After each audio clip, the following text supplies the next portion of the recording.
What is up, everybody, and welcome back to yet another episode of the Camera Junkie livestream.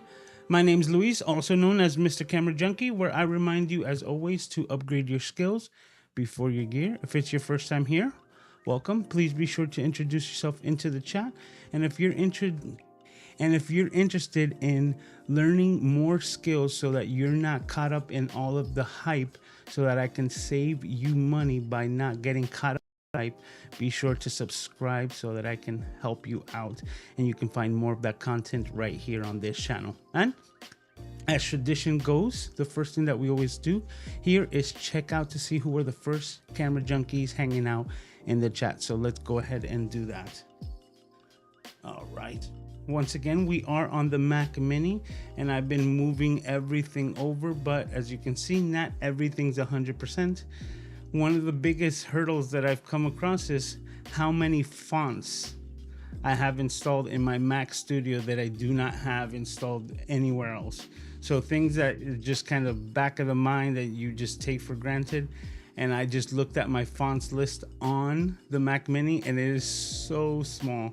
I'm just like, that's it? Like, I'm so used to so much more. And yeah, that's permeated throughout all of these scenes. Well, if you haven't done so already, please be sure to hit the like button. Highly appreciated. All right. No, this is the scene. Let's see who are the first. All right. Right off the bat, we have Parker Jennings. All right. Things are looking good right now. How are you doing, sir? Welcome. We also have Randy throwing in a wink. We got Paul saying hi to both of them. We got Nano in the house. How are you doing, bro? I see. Getting the nice welcome. Paul got this. Oh man, he got that off of the intro screen. But well done, Paul. All right, and look, I got a little flashlight so that we could enjoy some of the anamorphic flares, but also to see how Paul got the first one right there. So good on you, Paul. Man, you got that off of the intro.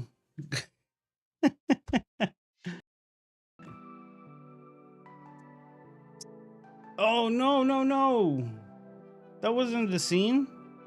We're getting ahead of ourselves here. Well, as you can see, I imported the profile, but it's not 100% because not all of the scenes are exactly where they're supposed to be. But my profile was 3 gigs. That's why last week it didn't transfer over AirDrop, because it was just, maybe it was still trying to transfer, but it was taking way too long.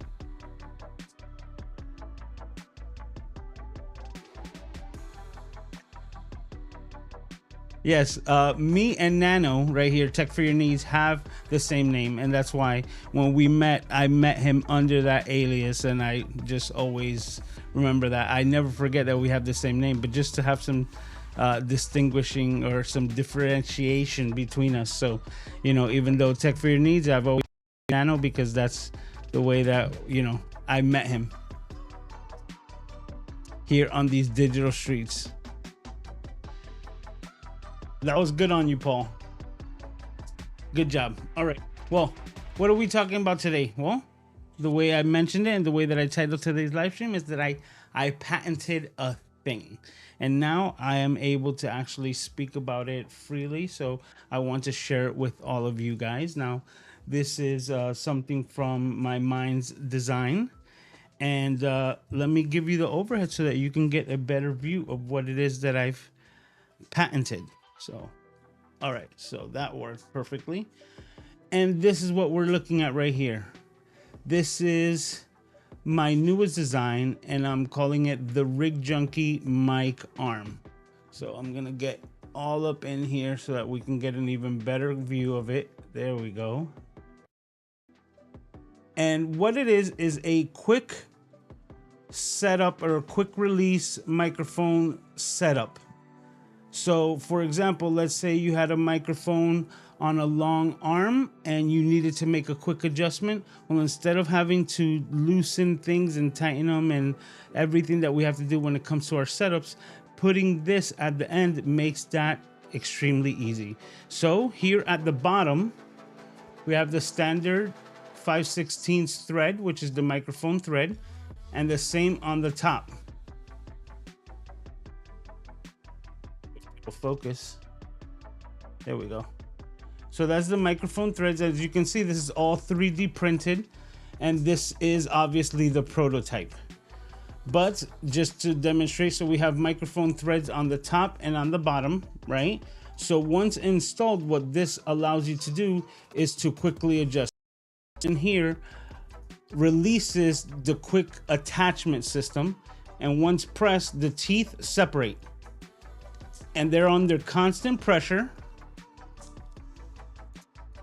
And once the button is pressed, it allows you to adjust it, and once you let go, it automatically locks. And that's actually what is the patent itself, believe it or not. It's actually the mechanism in it, because I obviously did not come up with a microphone like arm, right? That's not my concept to hold up the microphone. My concept is the quick adjustment system, right? The quick release system. So that quick release system allows you to quickly adjust the microphone in 180 degrees on the top, right? But at the base, I also put the same mechanism within this sleeve here. So it's just as simple as, like, once this is attached to the microphone, all you have to do is simply pull and adjust. Whoa. I need to tighten that a little bit better.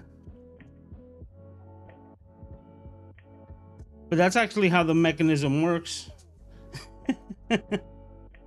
It's separated, and I was gonna do that in a little bit, but we got ahead of ourselves. Let's see if we can get some light in there.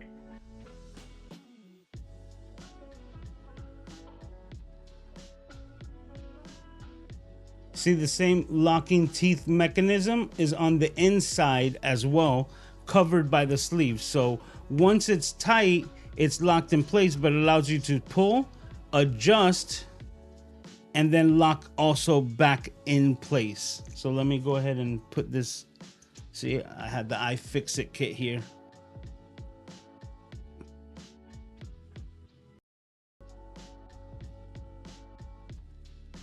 I believe this is it. Yep.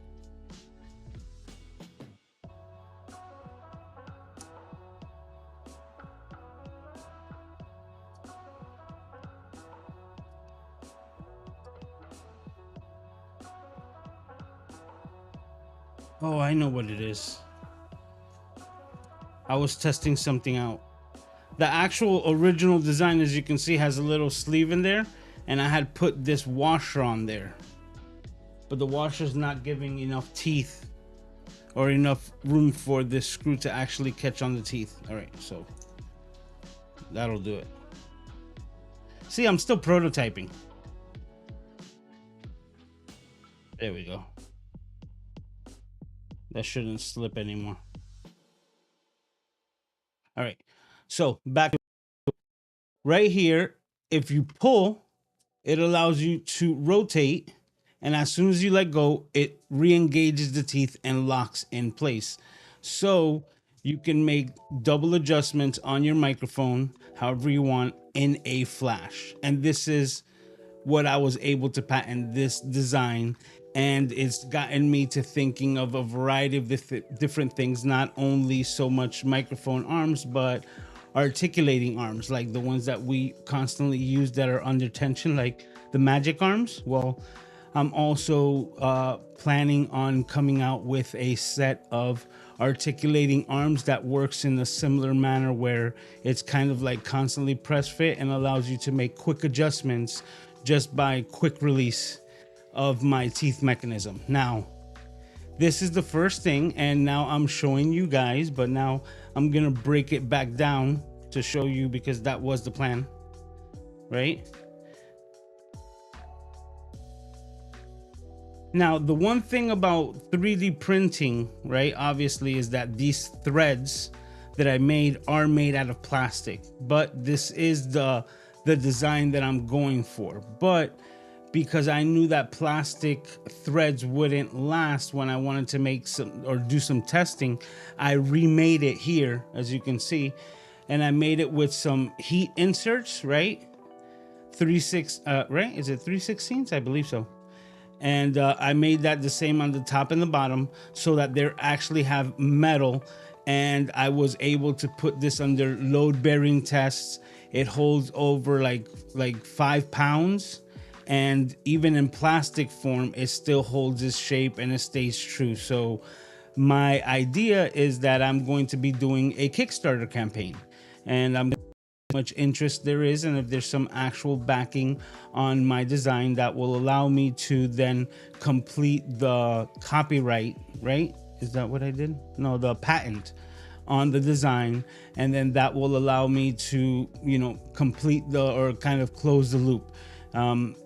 I started this process now in January, and I have up until next January. So that's going to be my next project coming up, which is something that I've never done, which is I'm going to be doing a Kickstarter campaign from scratch to implement my RigJunkie mic arm. Now, I already have some designs already coming into play, because even though I like it, I am going to try to take some millimeters off of the button itself so it protrudes just even less, just so that I could accommodate all microphones and their wiring that it comes across. So these are just things that are already in the works, and my plan is that right now I'm actually getting quotes for these parts, or basically these parts here, to be made in metal. And that's where I'm gonna be putting like the Kickstarter campaign, because this part right here with the threads, the way it is complete all in itself. And if it's made out of metal, I know it'll definitely stand the test of time. So this is the start of a new venture for me as well, because I'm actually going to be getting into the actual hardware game. And you know, the dream is to actually have RigJunkie, you know, stand side by side with all my other, well, all the other products that I'm constantly purchasing, like Ulanzi, you know, RigJunkie and things like that. So that's the goal, that's the dream, to be there. But we're gonna start with a Kickstarter, so you guys are gonna be the first to know. So if you want to stay to this, and this is the first time that you're seeing me or finding me on the channel, be sure to subscribe, because I'm gonna be documenting that entire journey. I've never done anything like this, so it's, you know, we're going in, you know, we're jumping off the cliff and we're building our wings on the way down. So we're gonna see how we do. But let's continue. As you can see, I put a metal heat insert on the inside. That's basically what's holding this screw and basically spring mechanism together. So as you can see, I made a little bushing there to hold this metal spring, and the spring is constantly putting pressure together, which allows the base that has the corresponding teeth on the inside to constantly be in locking formation. And that spring is just what allows you to also get that little play to separate, to allow you to rotate this as your heart desires. And as soon as you let go, it quickly snaps back into place, finding its, you know, corresponding teeth. So that's the inside.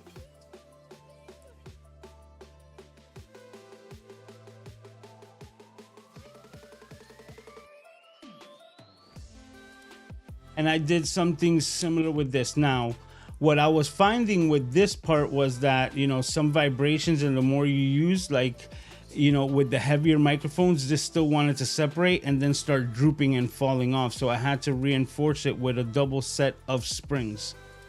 So I'm gonna go ahead and, oh, let me not do this one, because this is the one that I actually put, what's it called, Loctite? Right. Let me take this one apart.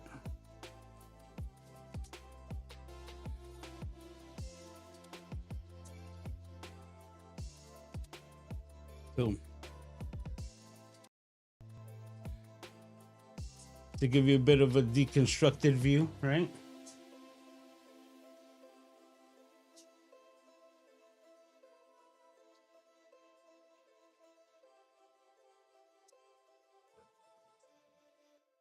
And the crazy thing, guys, is that until you get something patented or patent pending, you can't show any of this stuff. You can't even talk about it. It's so crazy, because if I would have even shown it accidentally in a video or mentioned it whatsoever, the patent's gone. So if somebody's ever interested in doing something like this for yourselves, just know that, get the patent first, which I really thank my, the gold group, right? My mastermind group on Saturdays, because they were the ones who told me to take this step first, which is actually the most, like, it was the correct step to take. But now I have the ability to show this to, different companies and things like that, without having without having the fear of it being stolen or made out from under me, because they have the ability to produce it faster than I do, right? So this also protects me for the Kickstarter. So this is something that I would recommend, that if you're also looking to do your own Kickstarter campaign, make sure that you get the preliminary patent pending, so that you're just covering all of your bases.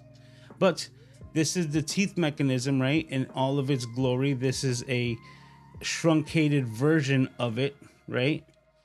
But this is the idea. So this is my quick release system. My idea actually is to create some grooves in here where these springs sit in, and if I can take 4 millimeters off of the inside, then I should be able to shave those millimeters off of the top of the button. And one thing that I've been coming across, which is the reason why I thought of doing that, is that right here at the edge of the spring, right? Sometimes when I'm collapsing it and it's supposed to get there, if they don't sit just perfectly on top of each other, then they don't insert into the button groove, and it kind of like locks itself up. But if I already have that countersunk on the inside, right, what it's going to do is that it's only going to allow the remaining spring on the inside to actually collapse upon itself, so that it would avoid any like hiccups that I've been getting normally. So that's actually the design that I have working right now. But this is basically it. And now I'll deconstruct the base as well, so that you guys can see.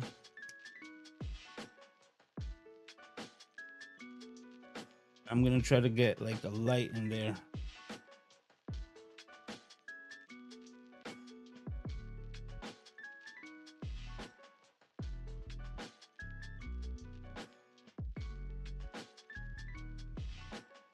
Right, and everything's built basically the same, except that this one has a metal part at the bottom that I just made an adjustment for that heat insert, just so that I could actually mount it to my standard microphone arms. And then when I ran this through test, it just shined with flying colors, right? Is that how you say, pass with flying colors?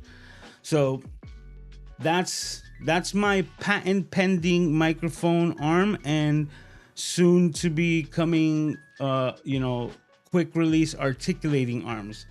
So this is exactly one of the things that I've been working on, and that's what I've been able to do with, as far as this design on the RigJunkie microphone arm. I'm really excited about this. The people that I've shown it to and shown it to working, just from my mastermind group, they were the first ones to see it, and they were the ones who told me to get it patented. So like I can't thank them enough, right? But two of them right away were just like, how can I invest in it? And it just brought like a smile to my face. So that's exactly where I'm at with this. And now, like I said, if you're watching for the first time and you want to follow along on this journey about me doing a Kickstarter from scratch, is just me and my ideas, and we're gonna see where they land, then this is where I tell you to like and subscribe, so that you don't miss all of that future content coming up, whether it be me keeping updates on the live stream or the videos that I'm going to be making dedicated to this particularly. So you don't miss any of it. Make sure that you subscribe. Now, let me go ahead and check what you guys are saying before I go on to the next demo. Let me get something to drink here.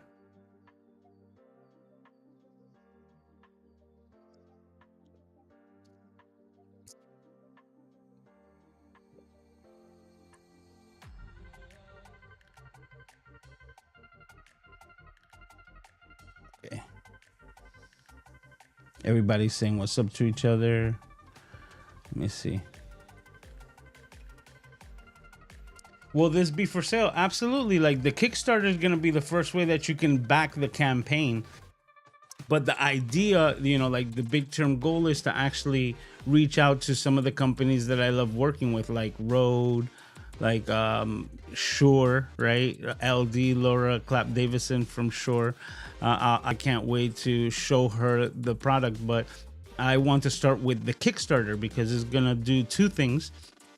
If there's enough backing behind it, right? And that's why I'm gonna be making videos on the YouTube channel for the Kickstarter as well. I think that's kind of the norm, and I would like to have a video demonstrating what it does.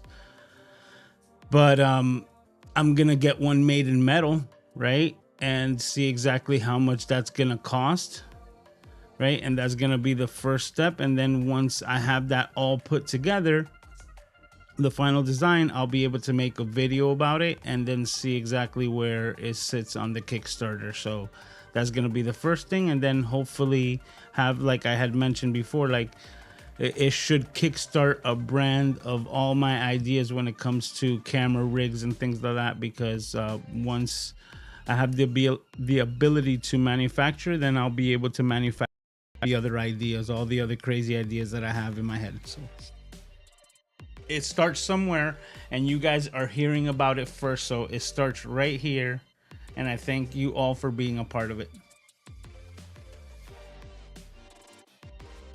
It's a beta. Absolutely. So what inspired you to develop this concept? Well, it was actually a conversation with friends and asking what are their pain points, right? So just trying to figure out, you know, getting a list of what are the things that bother people in their setups. And, you know, the future is, well, the hopes of the future is to see one of these on the end of every like podcast, right?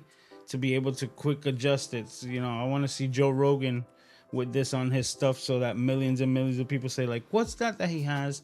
And then the sales just continue because it'll just snowball from there. So that's the dream, right? To have just basically everyone and anyone who is of influence to be using this quick adjust mic arm and to make this like kind of the new standard when it comes to microphones. So, you know, those are the hopes, and we're gonna see exactly how it works out because it was something that I was able to conceptualize and then like create a solution to that problem. Now I'm also doing that with software as well, which is another skill that I've learned. Like I mentioned at the beginning, and at the beginning of all my live streams, is to upgrade your skills before your gear. Like all the gear that we can find nowadays is more than good enough. Actually, all the gear that you can find basically in the last 10 years is more than good enough to create content. But you know, there's other forms of creation, and one of those skills that I was able to learn within the last, well, months, right, and of AI is to vibe code and to basically create applications with the help of AI and AI coding, which is amazing because instead of now having to hire someone who knows how to code, I've hired my best employee, Claude, right now at the moment, and he is crushing it, and he works as much as I am able to work with him, right? So if I decide to take an entire week to focus and knock something out, then you're able to do it, and I highly recommend it to everyone. So the next thing that I'm going to show you guys, well, in a second, is my newest set of applications, my Momentum Lite and my Momentum Pro, and how you're also able to find them. Now, I mentioned this as well because Mr. Sammy Superstar also is in the middle of creating an app, and I'm actually helping him out as well in testing it out. You know, letting you know, Sammy, I haven't been able to run it through its paces, just haven't had the time, but I think tomorrow I might have some free time to play with that application, which I'm not gonna let the cat out of the bag, but when Sammy's ready, he'll let it know, and I'm gonna try to see if helping him out and to see if I can find any like quirks, being a, you know, UX UI sort of expert, because that's what you're able to do with these applications. Like I can't write the code, but I know that I can beta test the bricks off of this application once it's completely written, and also just asking the correct questions to get what it is that you want out of these applications, which is something that I would have never thought like in a million years would have been possible, but today with AI, or with these large language models, it is. Hey, K-Wall's in the house. How are you, Kathy? Thank you. I appreciate it. I do. Just getting off stage makeup. Oh, okay. Yeah, I've been seeing. I've been following along. Like, you look hilarious in that. Like I think it's like a waitress outfit, like from like an old diner. Like, that's the look that I got when I saw you in that wig. It was hilarious, but I love it. Yes, super cool. Absolutely, it is. All right, so now let's go into that. What I mentioned is that I was able to create this new skill, and one of those skills is to create applications. So the first application that I've ever created, you've been watching this entire time, which is my MCJ anamorphic, which is what allows me to use anamorphic lenses on a live stream like I'm doing right now. So like I mentioned before, when I bring out my flashlight, we get those nice, like, what is it? I always forget his name. Michael Bay. Like Transformers, streaks right across, right, with the anamorphic lenses. But I love the width and the compression that you get from anamorphic lenses. So getting this look right off the bat, because let me go to my producer mode, right here, I'm able to switch into basically any camera. So traditionally, this camera, if I were to just select it with this lens put on there, this is what it's gonna look like. Real squeezed in, because the proportions are not done correctly. And this is the problem that you run across whenever you try to use anamorphic lenses on a live stream. It's no good because of this feature, because this is designed for you to work with it in post-production. But a lot of us want to be able to use that film type of lens on the fly for our live streams, which is where I came up with the anamorphic app. And that, what it does is that in real time allows you to de-stretch and then send the signal right back to your favorite applications. In my case, this is Ecamm, but it works with OBS and any NDI receiver application. And you'll be able to get that image right away and use it in all of its entirety. So, you know what? Let me go ahead. I'm gonna minimize this. And let me see if live demo, not sure if it's showing it, but I'll put this over here. Okay, and in live demo, what I'm going to show is that right here we have our digital zoom. So our digital zoom, if I take it off, then this basically looks like the cameras, right? It's tight, it looks good, but we don't have that extra width from side to side. So what you're able to do with Ecamm, right, you can usually zoom and then move and reframe for those extra wide lenses, like my Sigma 16mm. Usually when I want to get a proper framing, I would do something like a little bit of a zoom in.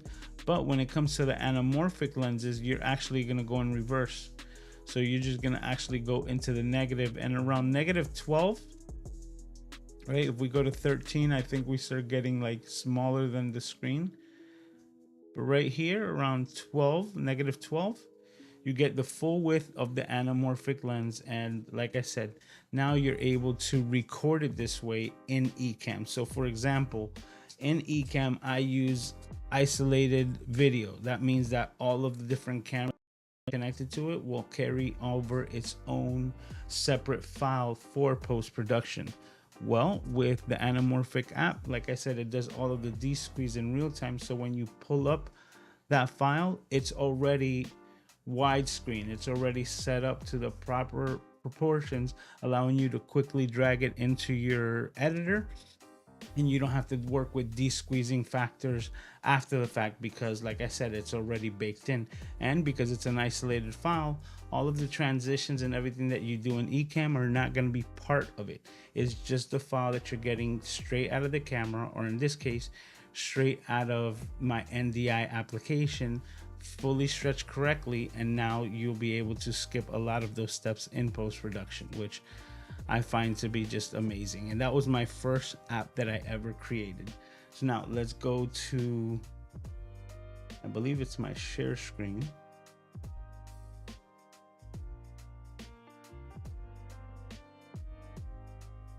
Here we are. Bam.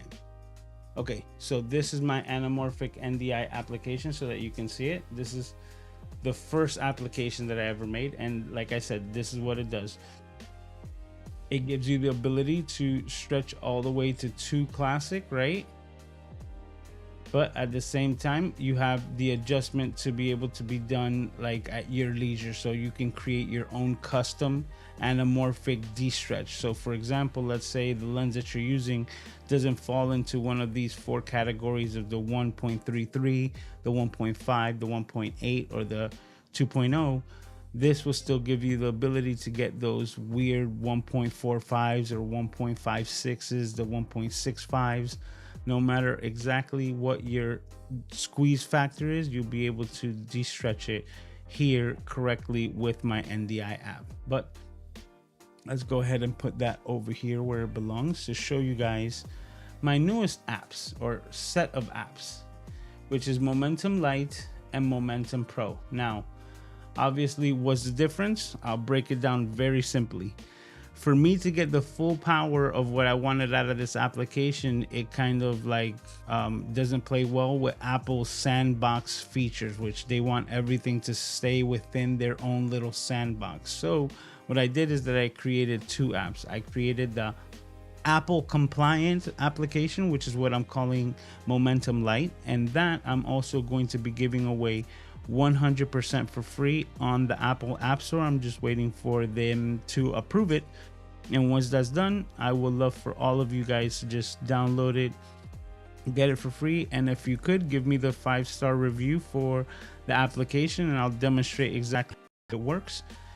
Right here, this is the optimization page, because that's what we want to do with our computer. Now, I have ran this on this computer, so if it doesn't find anything or very little, just understand that like I have been testing my own application on my own computer, so I need to test this out on a lot more computers, which is where you guys come in. All right, so we click optimization. As you can see, it just runs the optimization, and quickly it tells you, well, it tells me that there was 0 megabytes of like old files or DNS temporary or cache files, because I've already removed them. But that's how simple it is. Now we can click monitor, right, which gives us all of our computer information, right?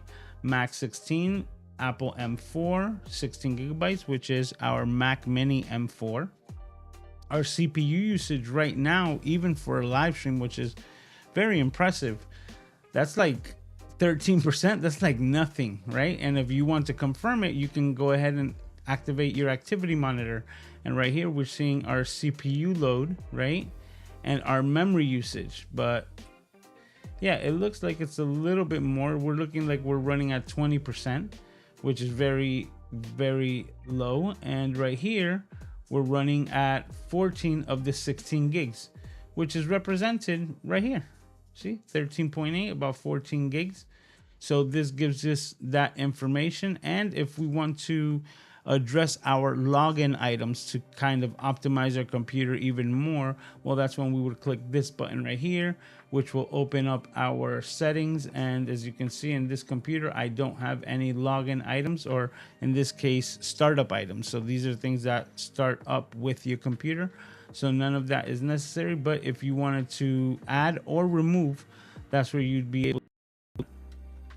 And then we hit our storage, which is our hard drive space. Now it's letting us know we're about 50% in usage, and that we have plenty of space right now as far as the health of the hard drive. But if we wanted to manage that storage more, Well, this gives us the ability, and it just clicks the button and it opens up your settings, which allows you, well, it directs you directly to your storage so that you can address maybe documents, applications, anything that could be consuming extra space on your computer.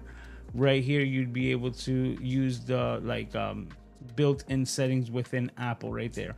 And that's basically it when it comes to the Momentum Lite app, because that's all that, like I said, Apple will allow, because everything else would require things outside of the application itself and outside of the settings. So if you hit the cleanup, right, then what it does is that it takes us to a learn more page, right, which is what's gonna open up our Mac. Is that showing? Yeah, it is. So this is where you can get it for yourself, basically. So right now you can go to momentum.mrcamerajunkie.com, and you know what? Let me go ahead and put that in the chat. Oh, my mouse, where is it? It's over here.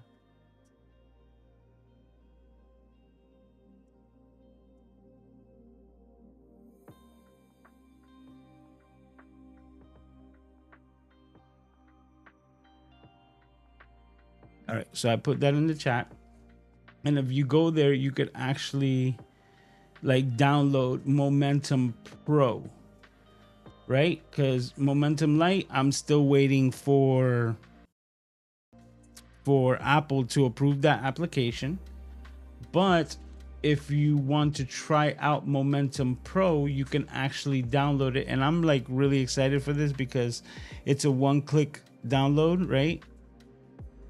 You see that little thing right there, because it automatically downloads to your computer. And the thing that I'm also very proud of about this application, it is that it is, let me see if I'm saying this correctly, it is Apple naturalized, or it's basically like it's been authenticated by Apple, but it's like an N word that they use. And what that means is that when you download this from the site that I just put down there, it's actually like it's been given like the green light from Apple, because it's not gonna ask you like, hey, like this is like some weird unrecognized file. I think the most that you get is that like, hey, this is a file that you downloaded from the internet. Are you sure you want to open it? Right? Because that's just standard from Apple. But at this case, like it's been, I think it's naturalized, the word that they use, but I don't hold me to that because I can't remember correctly. Once it's been authenticated that way, then like I said, it allows it to download directly without it like even stopping the download, because it's been recognized by Apple, which is like, I think, the coolest thing. So right now on that link, you'll be able to get Momentum Pro. And this is the other thing that I added to Momentum Pro, which is a 14. Yes, native. Thank you, Paul. So it's a native app to Mac computers. Thank you so very much. I couldn't like put that word together, but yeah. So what I was getting to track is that I also built in a 14-day free trial. So now if you're thinking about this and, you know, wanted to support me one way or another, you can purchase the application. And right now, if you want to be like an early adopter, I am having a code which is on the website. So actually, you know what, let me go ahead and open that up again. Oh, putting it right here says, you see, early adopter deal, 20% off if you use the code MCJ20. So I'm selling it for $24.99, and if you get it with this code, you can get it for $20, and you own it for life. And this code is going to give you a license key that is available to activate 2 computers. So it's not just like $25 for a computer, but let's say you have a desktop and a laptop, you'll be able to cover both of those machines with this one, you know, introductory price of $20. But this is the really cool part. Like I said, we downloaded the file, right? And once you install it, right, you have the ability to actually, like mine's already activated, but you actually have the ability to do a 14-day free trial without a credit card. So like you'll unlock all of the features. So you'll get the optimized just like you get on the light, right? But you also get the cleanup features, which as you can see, oh, it is actually telling me to unlock. Oh, that's right. Because this is the Mac Mini. It's activated on my MacBook Studio. Or MacBook Studio, listen to me. I'm getting all these computers. Okay, my Momentum is activated on my MacBook Air and my Mac Studio. So as you can see here, oh, this is a perfect demonstration, man. Oh, this is even what I thought. I just copied them over here so that I can do the demo for today's live stream. So right here we have the cleanup, right? And the security scanners and the uninstaller. And this is part of the Pro application. So now what we're able to do is see unlock Momentum Pro, right? And we can either insert the key to activate the license, or we can start our 14-day free trial.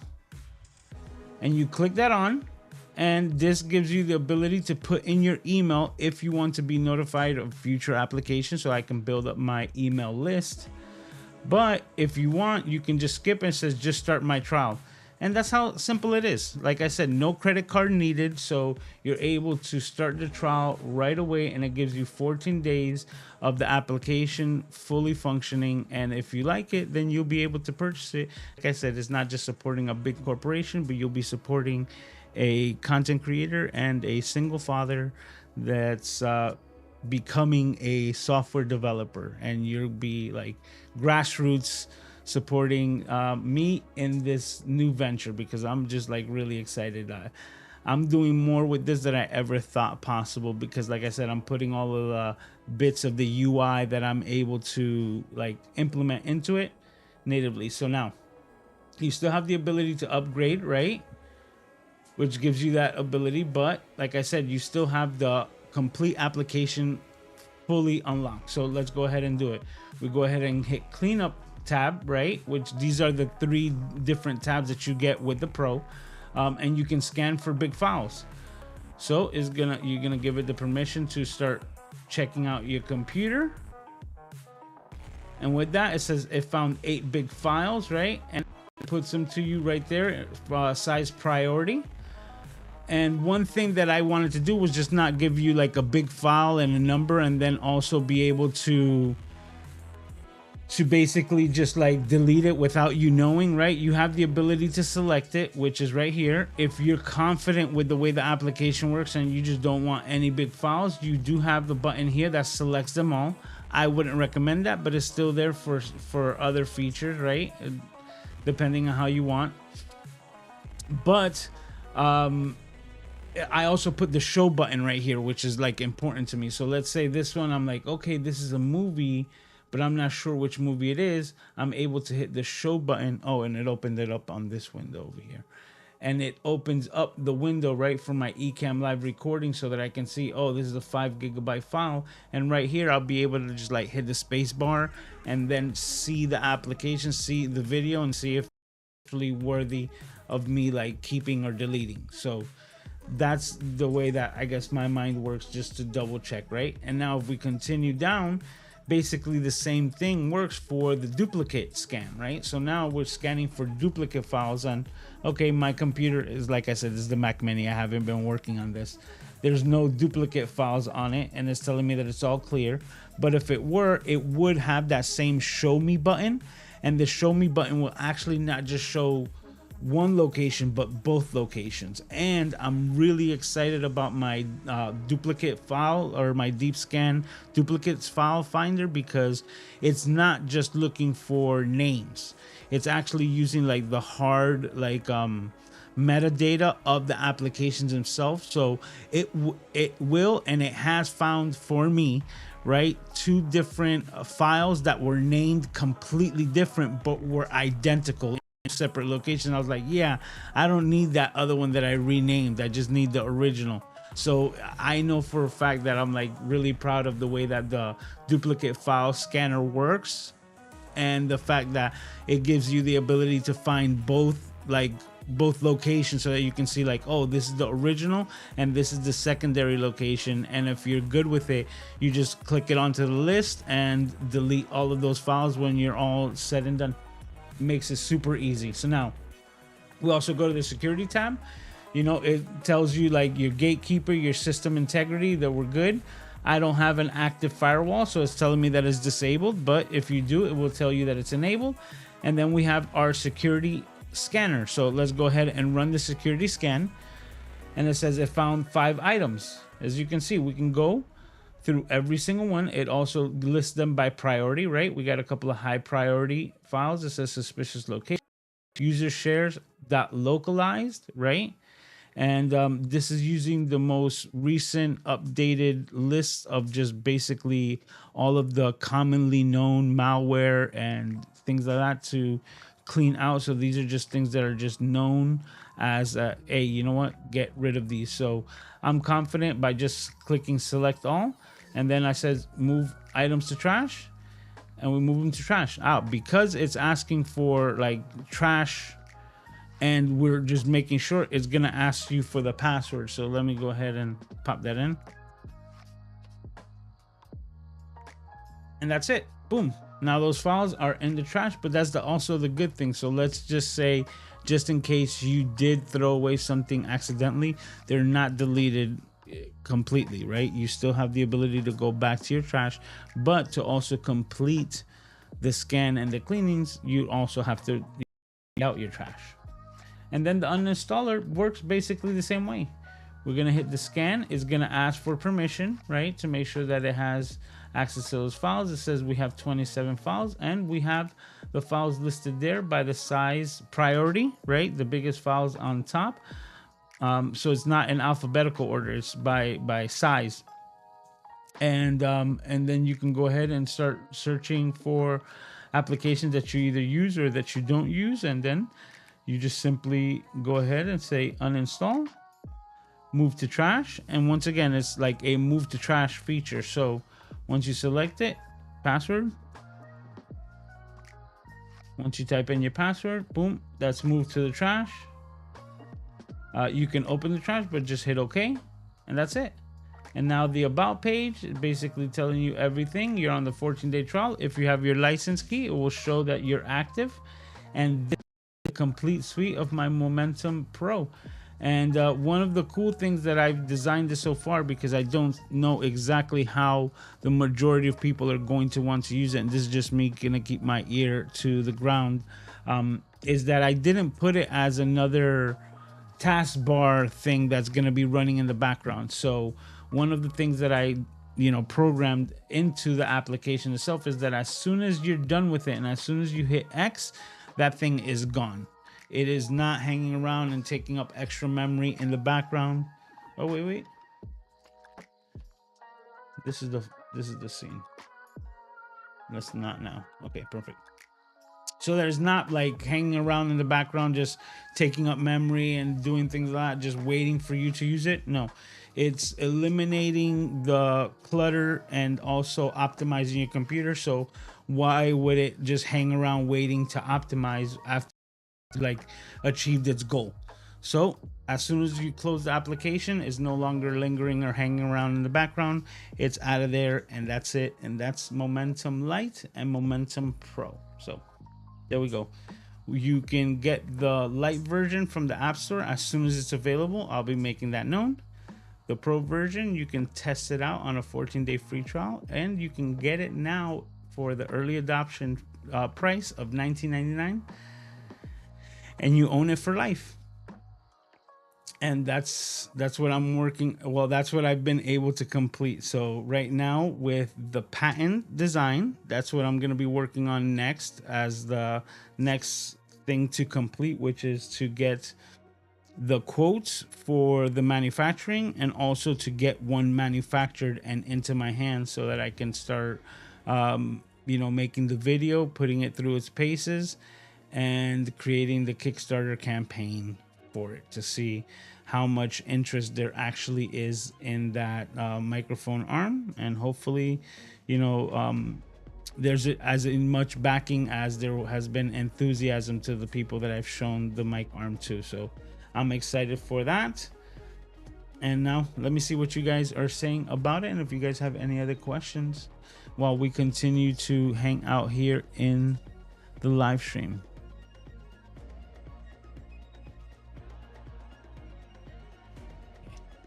Hey, Gretchen made it, even though she's out of town. Says, hey, Lewis and MCJ crew, with 3 grandkids in Eugene, Oregon. I know you've been out, so thanks for stopping by. But wanted to pop in and say, see what's up. We'll definitely catch a replay when the kids are asleep. Well, thank you, Gretchen. I appreciate you coming in. Yes, Paul Native. Momentum, Mr. Camera Junkie. .com cannot be reached. Oh, I misspelt it. That's why it can't be reached. Let me retype that in.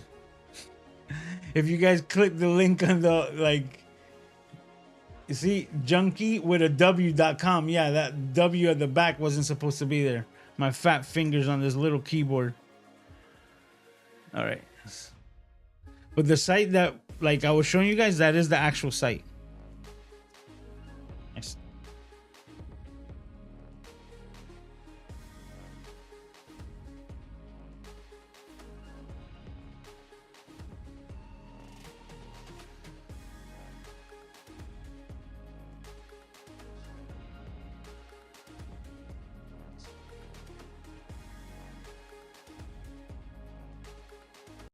So small. Hold on.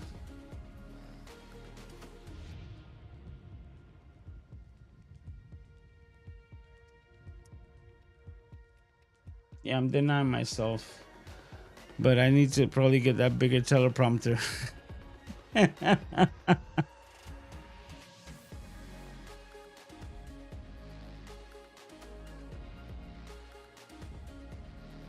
Thank you, Gretchen. I appreciate it. And Gretchen is one of my biggest supporters. I can't thank her enough. Her support, both on the idea and in every way that she supported me throughout the years, I can't thank her enough. So I do appreciate it. But yes, this is my next thing. My plan is to hype up the free version and hopefully get that going, that maybe people like it enough that they could either do one of two things. Because one thing I forgot to mention, because I was just giving people that to support, right, is that I put in a support momentum with PayPal button on the about page of the light version. So let's say, the light version is all that you need and you want to support me and you want to send me $1 my way through PayPal. Well, I'm giving you the ability to do that as well. So I built that into the application.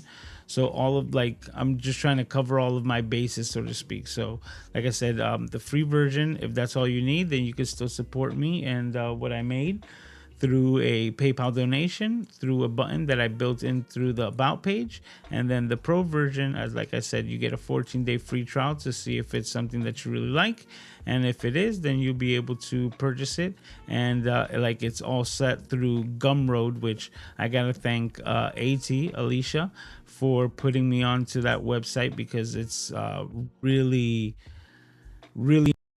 what you're able to do. Like I said, they're handling all of the license keys and things like that, so you're able to just create these applications. And for the fact, I have a working active DMG file that you can download off of the internet with an application that works on all Mac computers, is something that is so wild for me to be able to say that I'm an app developer. That's one thing that I'm very proud of, because I would have never thought, I just never thought that it would have happened, and maybe this fast, so to speak, to be able to have something viable and on the market. Both my anamorphic app that you can buy if you're looking to do the same thing for $19.99 on the App Store right now, and now also my Momentum Lite and also my Momentum Pro that you can get through Gumroad. It's just wild. And now through Gumroad as well, I believe that I'll be able to actual physical items, right, like my RigJunkie kits through through my 3D printing and then my manufacturing things that I'll be making in the future. So I'm just excited for the potential of all of this, and I'm just working hard, you know, putting in the work, and then like I said, we'll see where the chips fall. I'm not worried about the outcome. I'm just worried about the output. And that's what I'm doing. I'm just making and doing that, and I can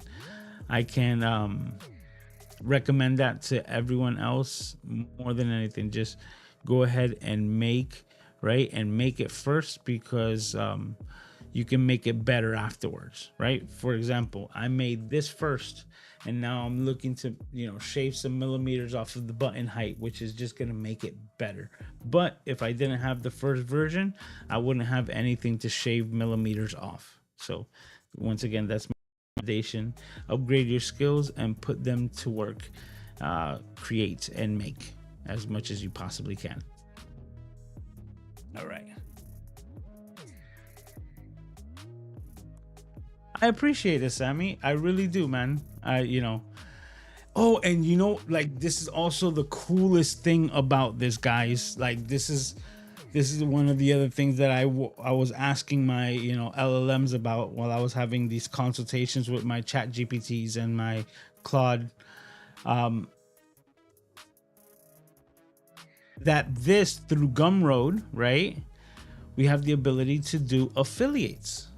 So I also be able to give back to that. So now, you know, for like people that I actually trust and that are willing to, you know, or wanting to, basically saying promote this themselves, that I'm also gonna have a like starter of like 20, or I'm not sure, 20 or 25% of like of an affiliate commission, right? So that for anyone that will sell the application using your link, and all of this is available through that same application, Gumroad, which is, like I said, it's really impressive.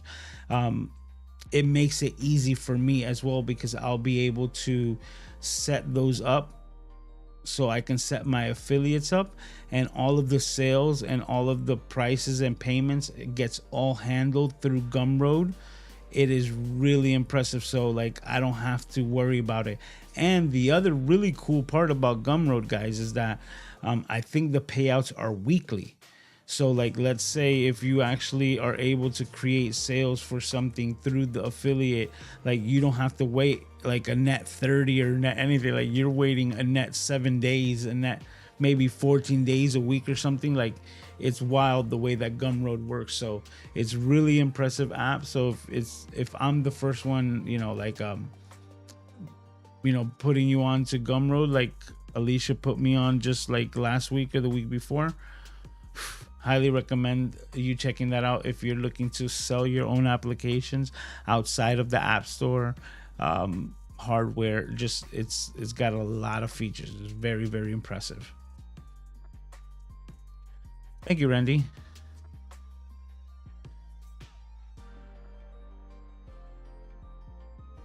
Says thing. Well, it's my pleasure, Sammy. Like I said. So, yep, $24.99. But like I said, right now, if you use the code MCJ20, you get 20% off, which will come out to $19.99. Yep, for the Pro.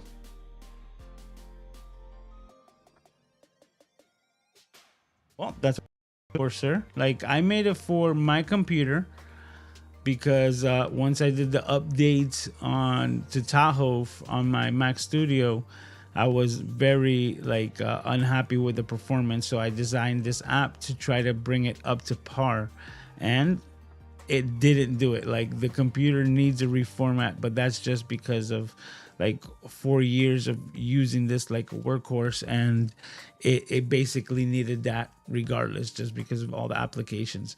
Right now, like I'd mentioned before, the fact that my Mac Mini doesn't even have my fonts is just like, it's wild to me, because of how many fonts I actually have that I have to reinstall onto it. And I'm using this as like the test bench, so to speak, where I'm taking everything from my Mac Studio and putting it into the Mac Mini to see exactly what are the bare essentials of what it is that I need, so that I can have it happening. And right now, the next step is going to be all of the fonts, right? Just so that I can get everything uniform, working the way that it should. So that's exactly where we're at, and we'll go from there. Thank you. All right, so now let me see what I do here. Let me see if I can do it quickly. Yes, I'm going to Mr. Chad from GPT. Oh, it's asking me to log in. Let's see if it's asking for some two-form authentication or something like that. Okay, no, we're in.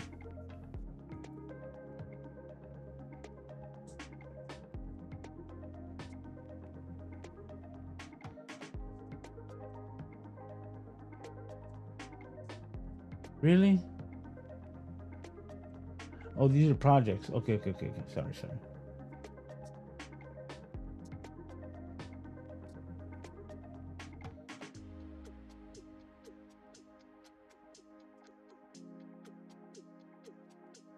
Okay. So what I'm doing right now is I'm asking Mr. Chad for 3 new questions.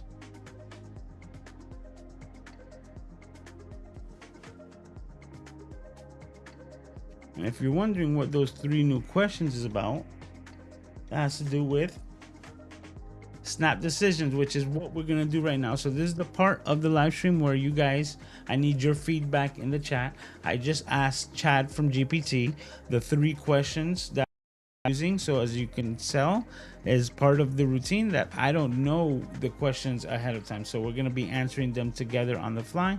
And like I said, I can't wait to hear how you would answer these yourself. So now, question number 1 on this week's version of Snap Decisions.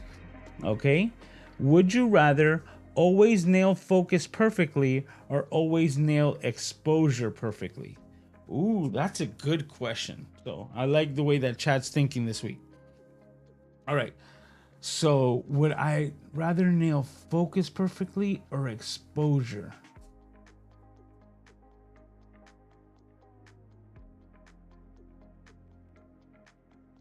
That's tough. I'm gonna answer it. I would always rather nail focus, because I just reverse engineered it. I just was thinking, I'm like, oh, I love getting perfect exposure because it allows you to get those colors correctly, right? And then, also saying like, sometimes you miss focus and that's like an artistic style, but 9 times out of 10, you're not shooting a music video, right? You're not going to use that artistic style where you're getting like in and out of focus quickly and things like that so that you can show different aspects or create a cinematic flair. So I also, like I said, I reverse engineered it. I said, what bothers me most, right? What bothers me most when I'm watching videos, right? And when I'm watching videos, if somebody misses focus and I'm seeing details in the background instead of somebody's face, it's a pet peeve of mine that I'm like, oh yeah, it's kind of like a no-brainer. So I would always nail focus perfectly, which is probably why I use Sony cameras and things like that. Well, in all sincerity, I say that Sony is hands down still for me the best autofocus. And now all of these camera companies are keeping up par, right? I'm taking nothing away from them, but Sony still has this little extra sauce. And I'm just telling you the truth, like the way that I press lock onto my FX30, and no matter how I move my camera back and forth, up, down, whatever, that little spot is stuck there like glue. So for example, like on the Nikon ZR, it does have touch to spot focus, but it's almost as if, right? Listen to me. It's almost as if like where I touch, it gets just to the right of it and then it locks on there. And it does a great job locking onto it, but it's almost like never really right where I touch my finger. And I know it sounds ridiculous, but the little things that I just say that Sony is still just like the best autofocus, and I take nothing away from that Nikon ZR. That thing is an amazing camera. I've been using it a lot more than my FX30. But yeah, still, it's just like, it's because of the look that you're getting out of that Nikon, the huge screen, because the screen is gorgeous. I made a short about the screen, basically saying like the only bad thing about it is that it makes all my Sony screens look at the little baby. Because it makes the screens look smaller than they are. It's like going from an iPhone 17 Pro Max, right? And then using an iPhone 4, right? And you look at that screen, you're like, how did we ever type on these little things? How did we ever do it? Oh my God. So that's my take on it. Let me see what you guys are saying. Ugh.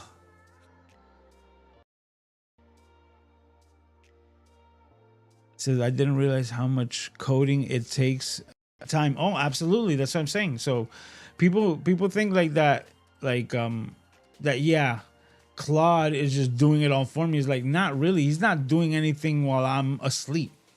Right? I have to be actively in front of these LLMs and like working them as if it was like literally like working them, like just having this conversation, having this back and forth, like, and there's so much coding. If I show you all the pages that I have of code, Sammy, I have a folder full.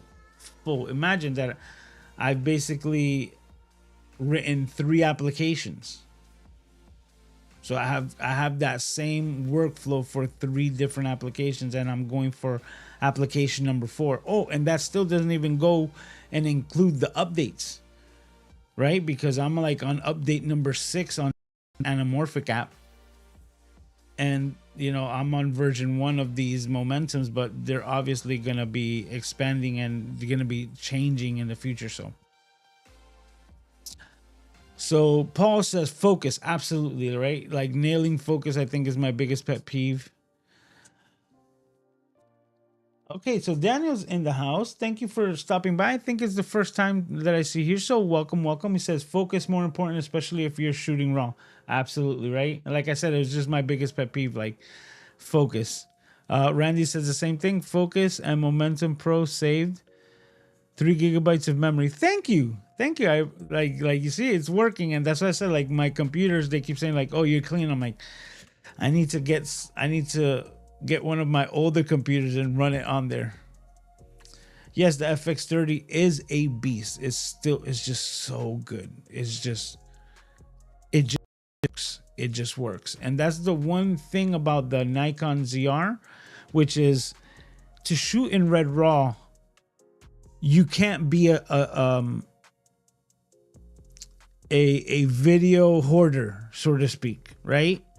Like to use the Nikon ZR with the red codec and how big these files are, you need to be okay with using the footage on a timeline and then deleting it completely, and just like, and be almost okay with like, if you need to recreate that shot, you're willing to go back and reset up all the lights and do it all over again. Because I made that one video and like, oh my God, like that's what I'm saying. My Final Cut profile, my Final Cut Pro file, right, that was in it was like 200 gigs. They're just like a couple of files, and those are like 60 gigs. I couldn't even share, like I haven't even gotten to share it because I haven't found the correct storage location, right, for it. So it's just wild. So like I can't keep those files. They're so huge, and they're just test files. So for me to keep those files, it's kind of self-defeating unless you have just infinite amount of storage space. And the way that memory prices have just shot up through the roof with all this push for AI and these like infrastructures that are being made for the implementation of AI, it's wild. So yeah, to use Red Raw, you have to be good with not keeping that data. You can't hold on to it. It's just too much. All right. Question number 2. We're 14 past the hour. Would you rather have a viral video every 6 months or consistent steady growth every single month? That for me, like right off the bat, I want steady growth. I just want consistent growth, and I just want the people who want to be here. You know, I was talking with Doc Rock earlier about this as well. That it's like it's really tough. I'm not one to be like getting like extra excited, be like, "Hey guys," and all this, and being someone that I'm not. So that if you see me on the street, you're like, "Oh, you're completely different than you are from your videos." Quite the contrary. Like people see me and they're like, "Man, you're exactly the way you are in your videos." The only thing that I've been told that I am that people are not used to on my live streams and things like that is that I'm louder in person, and that's because we have limitations to the microphone. I can get as loud as I want, but the microphone is only gonna like allow this much to go out.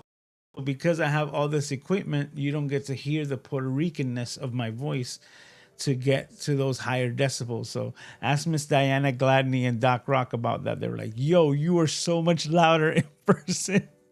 You're the same, but you're just loud. Like the amount of decibels that comes from me. And I'm like, yeah. But that has to do with like growing up, always performing one way or another, always projecting my voice, right? And because of that, I don't have any issues being, loud with decibels. But going back to the question, absolutely, I would want the month to month growth just because like I said, I just want my steady, like I want, like Mr. Platt Flynn says, right? You want to get your super fans. You want your ride or dies, the people that are here for you and that will support you because they believe in you, and that's what you need. And that's what I'm here to get. And in 2026, with the help of all already here, we're gonna get that, and we're just gonna build it out just a little bit more.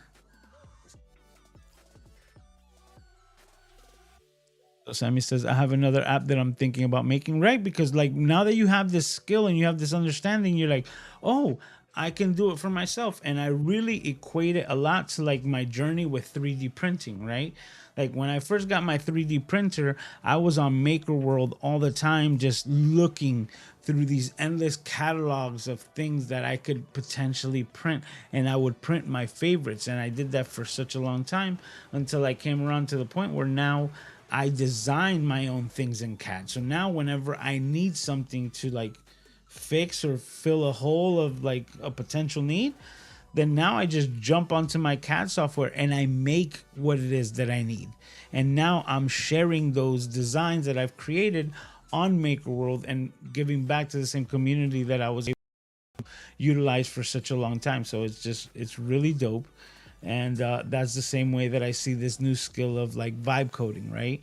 And coding in general, because I'm learning a lot. Like it's like you can't be back and forth with Claude and with Chad and talking about code and then not inherently learn it, because months ago I wouldn't have no idea, and now I could tell you about header files, Swift files, these files, that files. You understand all these different parts and the way that Apple structures their applications and how you can work with it or around it.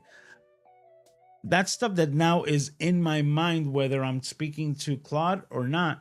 And that's what I said, like you inherently learn the business that you get into. So just pick what it is that you're, like hype about, and get to it, like get to making. Oh man, that's crazy. Up lines of code,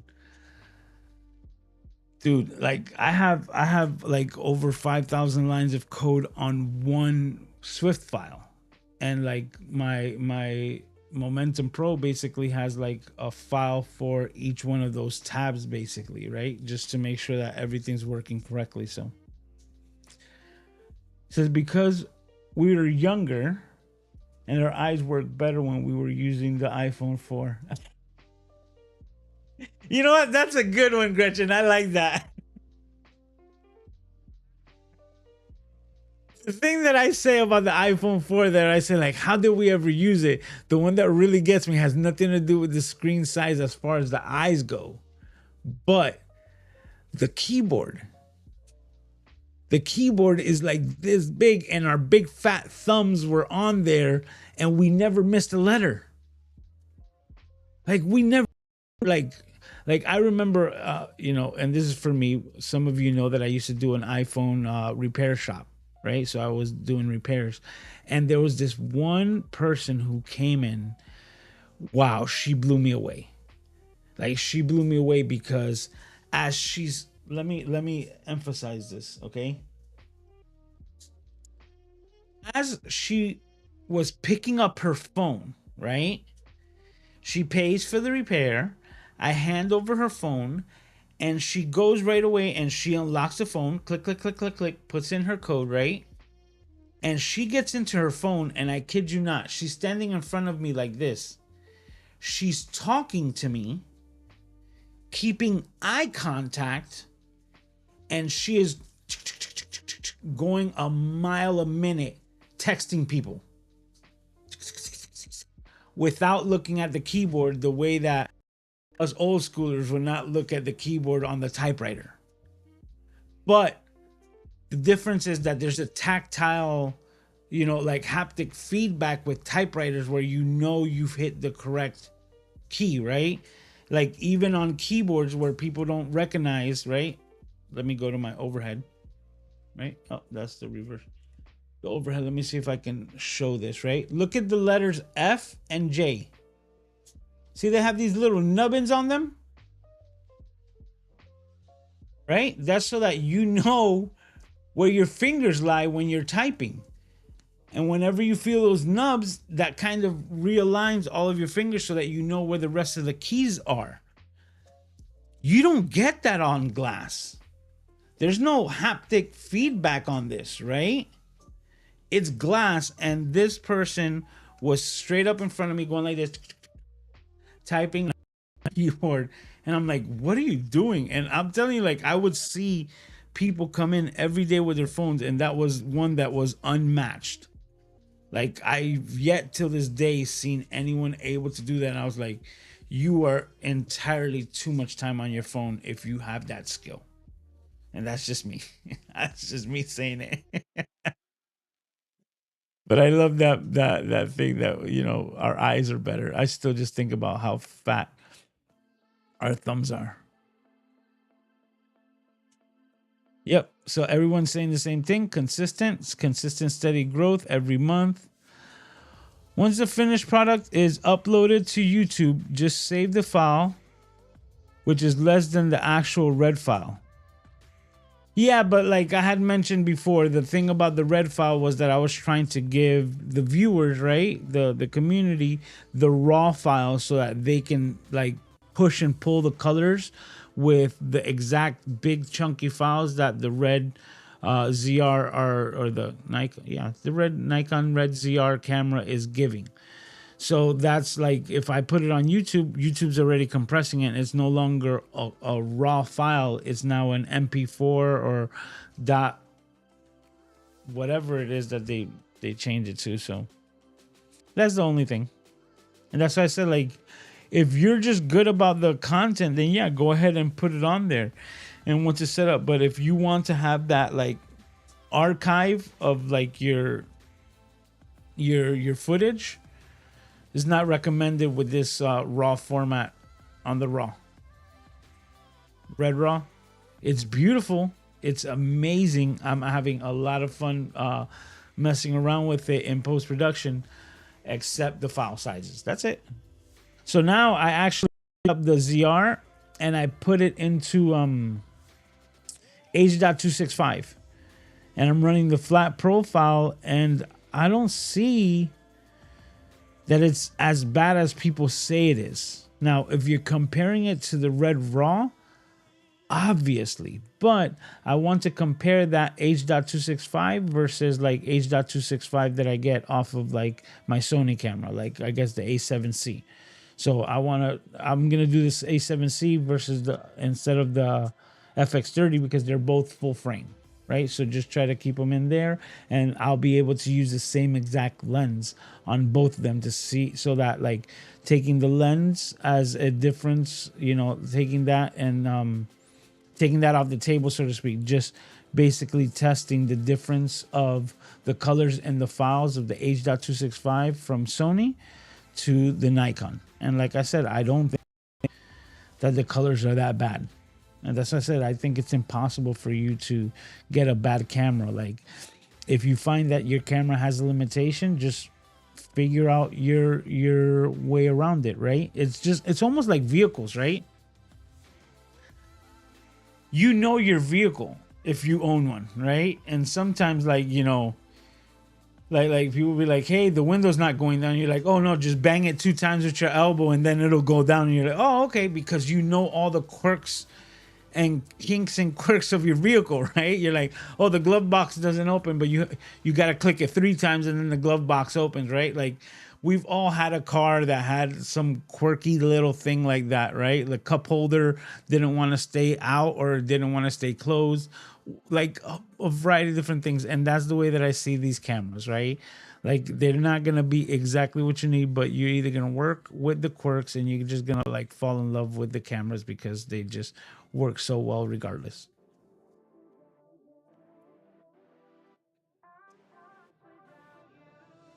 Says my family tells me that my voice is loud. They want me to whisper. That's so funny, but I get that a lot as well. Sammy says, I do remember when I first met you. You're very similar to my YouTube videos. Absolutely.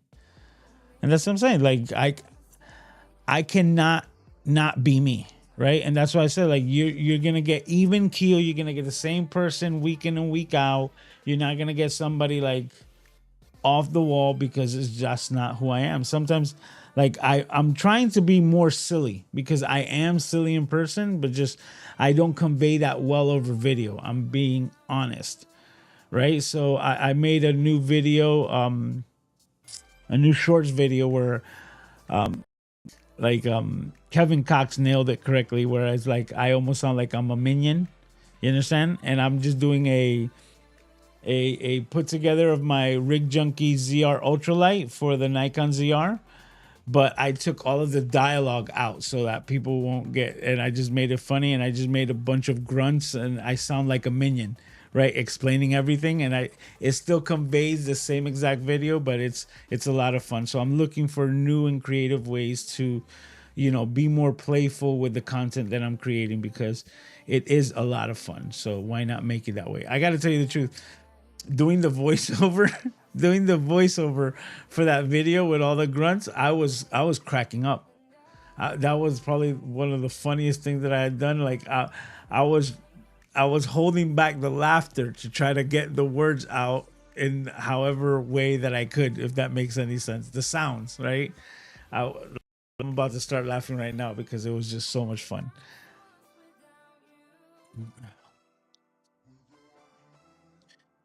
Oh, so he is letting us know. He says he's making a LUT app maker.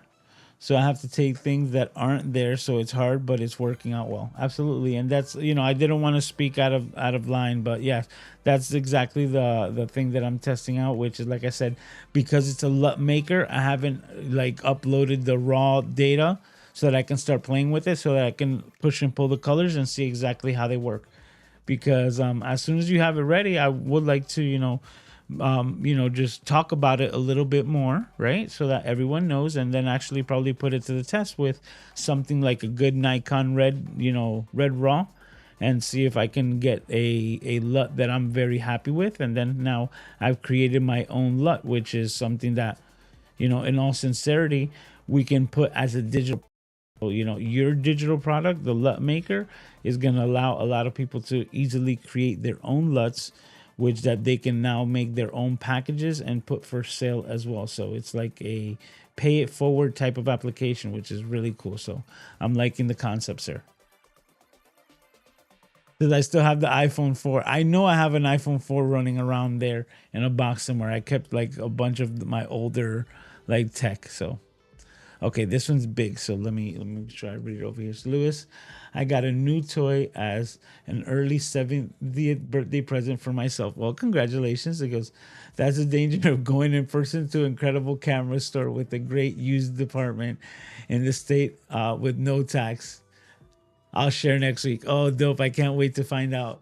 Well, congratulations. You deserve it. iPhone 4 has buttons, doesn't it? I think it does. Yeah, the iPhone had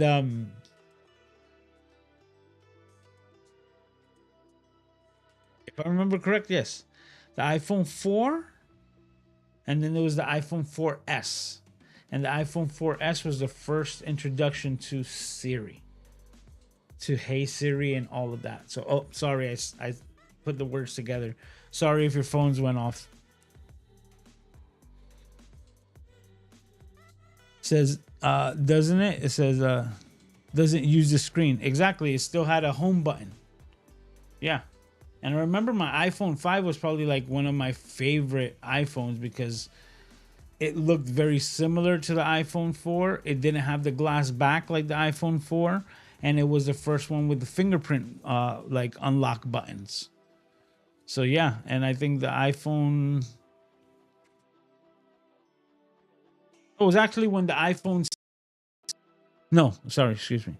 The iPhone 8 and the iPhone 8 Pro Max that they actually unveiled the 10-year anniversary, which was the iPhone X.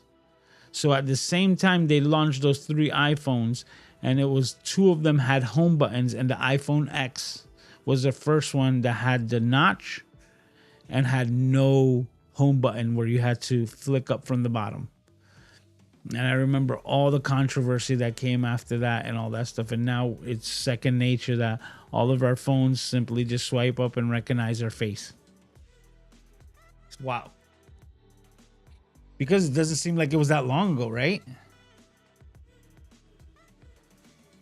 It says more people just use the voice instead of the typing. Absolutely. Oh my God. You know what? You mentioned that. And let me just share this story because I heard about it. I saw a quick little snippet about it, which is wild. Okay. There is a school, which I cannot tell you where it's at because, like I said, it was just a quick snippet. But there is a school board or school county or school themselves that's actually getting sued by a young lady because she graduated with honors and she's illiterate. She cannot read, which is wild. Like, that's what I'm saying. Like, and now she's putting the onus on them because she's always been telling throughout the years like that she's had this problem, but she's always used text or talk to text to do all of her work. And so she never really typed it out. She just let it go through, and she was able to graduate with honors, and she left school without knowing how to read. Tell me that's not. That's a crazy story. Crazy, crazy story. Let me see what you guys say. King Kruk, right? Let me see, make sure. Yeah, King Kruk. How you doing, sir? Oh yeah, right. OG Alexa 35. It's a photography camera, not a video camera. Oh, that wasn't. This one says YouTube is 10-bit, where the red is 12-bit. I agree with you totally. Yep. It says waiting for the Nikon firmware to update the red compression light. That would be amazing. Like if we get some form of compressed RAW, like yo, it would be so much. Like I think that would take this camera to that next level where everybody's gonna have it. And I'll tell you the truth, there's a lot of people who are using it for paid work because of that the 12-bit that we're getting out of it. I use 1.2S lenses with the ZR. H.265 footage looks great. I can imagine, like that's what I'm saying. Like I've been using the flat profile, but this is just me with Nikon, right? Because I noticed it even on my Z30, the standard profile, the vibrant profile, like all of those profiles, like to me personally, for video, right? For photography, they look totally different, right? But for video, they don't transmit the colors correctly. But now I put nothing. I use the flat profile and it just gives me the basic colors. And now with Ecamm, I'm able to adjust the, add a little saturation to the way I like it. And that image looks great. I did the same thing with the ZR and I'm like, I'm having no with the H.265. So it is still being recorded in a flat profile. So I'm gonna compare that flat to like the S-Log that I'm getting out of the Sony cameras, and we'll see where the chips fall, right? We'll see exactly where they're at. I think if I remember correctly, the Sonys do 10-bit 422, and I think the Nikon does 10-bit 420, which is like, I guess in the hierarchy, like one level below. But I think the O has to do with audio, right? But I had to get nerdy with it.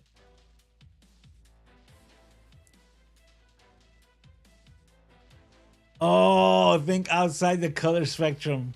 This is an IR camera that she's got. Oh, I can't wait to see what you got. Yes, it's very hard to be someone else. I miss those buttons on my phone.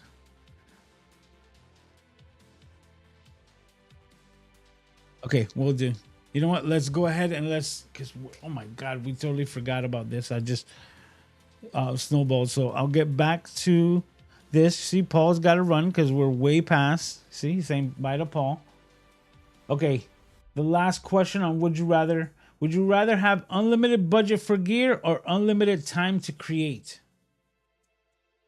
This is simple for me. I would rather have unlimited budget for gear, because what I've learned from myself, and this just be applied to me, but this is how I would answer, is that when I have unlimited time to create, I then try to fall way more into the perfectionist, and I will use up all the time because I have unlimited time. And if I have unlimited time, that means I will never upload and I wouldn't actually create, because I will always be in the iteration form. So there is a power to a deadline, whether it's applied by yourself or by a client. Like, regardless, it's like it's the goal that you need to meet. So if you're looking to get into content creation and you have like no actual deadlines, then make something part of your YouTube channel a deadline, right? Which for me is like my weekly live stream. No matter what I'm able to do or not do,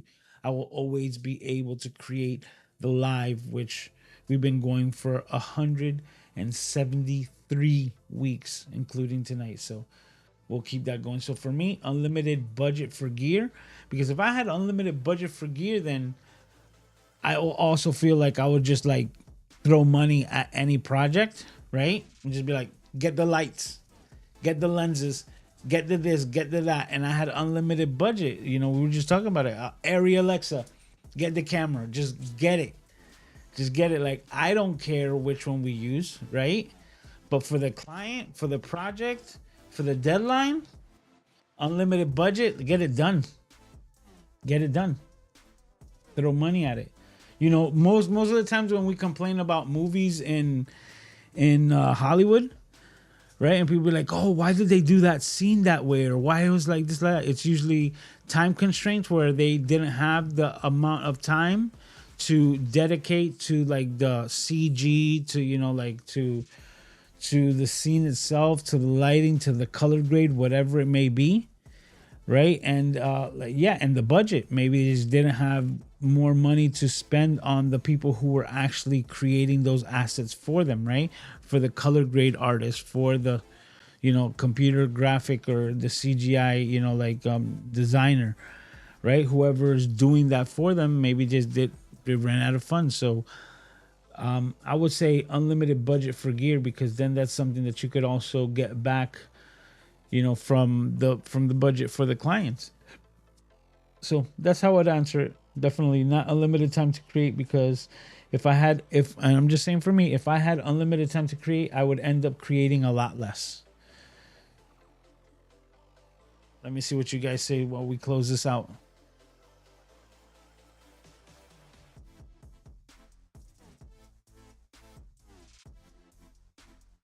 It says, Gretchen, I enjoy doing projects with my full spectrum cameras. Said unlimited budget for the year. Absolutely. And is it for the year? No, it's for the gear. It didn't even say for the year. I was just saying for the for the rest of time. Just new camera comes out, get it. I'll be B&H's favorite client.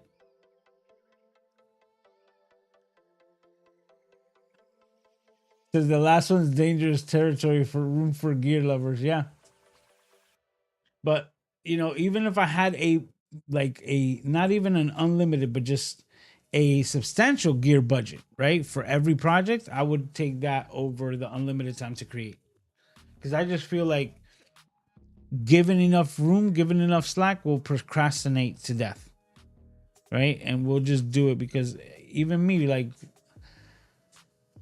I get into my head as well. Like, so I create a video and then I speak to my friend Paul from the other side of the pond. And Paul tells me like, oh, you know what I've been doing? I've been creating like 2 or 3 videos that all lead to this one video. And then when I publish it, that video like takes off and do all that stuff. Like, so then I have a video like right now that's sitting on unlisted because I'm waiting to create a couple of shorts so that I can direct it to that video to try to use that same when I should publish that video because it's ready. See, so now I have to give myself a deadline and say I need to either, and look, I'm holding myself accountable 40 minutes past the 11 o'clock hour. So holding myself accountable. If I do not create those shorts pointing to that video by next week, then that video needs to already be published. Because by next week, Saturday, that video needs to be published. Period. Point blank, right? Nothing else. And that's that. So holding myself accountable. And you guys get to come in here and just, like hypothetically smack me in the chat if I don't get it done. I give you permission to hypothetically punch me in the chat. Says gear because I'm already proficient with my workflow. You see, that's another good way of putting it. I like that. Okay, and now to close things off. Oh, Mr. Kirk's comment is still up there. Let's boom. Cities God channels that I think you should go and watch. As you can see, this isn't my traditional Cities God font because it's not on this computer, but I digress. And this week's Cities God, that's the wrong windy. Let's see this. Minimize. There we are. We got it? We got it. There we are. This week's Cities God channels that I think you should go and watch is Hunter Creates Things. Now, I've been recently been put onto this channel, and I've been enjoying his content. The thing that I like the most is that I think he's an extremely good storyteller. Now, he's got an accent, which always helps when it comes to retention, but the fact that he's got like a jovial, like playful, like aspects to his dialogue, like I've really been enjoying his content. So I wanted to share this week's Cities God, Mr. Hunter Creates Things, with all of you. So as you can see, he's a camera junkie. Obviously, there's not one particular brand or camera that he's particularly stuck to. He deals with film. He deals with DSLRs, film cameras. He's a photographer and videographer at heart, but like I said, he's a really good storyteller. So if you want to check out this week's City, Mr. Hunter Creates Things. I don't know his last name. Oh, Scott, Hunter Scott, a photographer and filmmaker currently based out of Warsaw, but he's lived in quite a couple of different places. So that's this week's Cities God channels that I think you should go and watch. Mr. Hunter Creates Things. And that's it. And we did it, guys. Bam. Bam. We did it. We did it. This is episode 273. So if you're wondering what that is that's 273 consecutive weeks of the Camera Junkie live stream without skipping a beat. And I can't thank all of you for taking the time and hanging out here with me. You could have been anywhere in the world, but you're here with me, and I'm so highly appreciative of all of you. So if it was your first time, make sure that you subscribe so that you don't miss next week. Mark it down on your calendar. Tell the S lady on your phone to set a reminder for 10 p.m. Eastern Standard Time every single Saturday night right here on the Mr. Camera Junkie YouTube channel. So next week we'll be talking about some other things. What am I going to be talking about next week? I think I had an idea, but I couldn't remember right off the bat. So it'll be a mystery, but it'll probably be up on a thumbnail. So you can go ahead and check that out. So guys, as always, thank you. Take care of yourselves and each other. And I can't wait to see all of your smiling faces while we do it all over again right here, same time, same place next week. So until then, I will see you next time. Talk to you.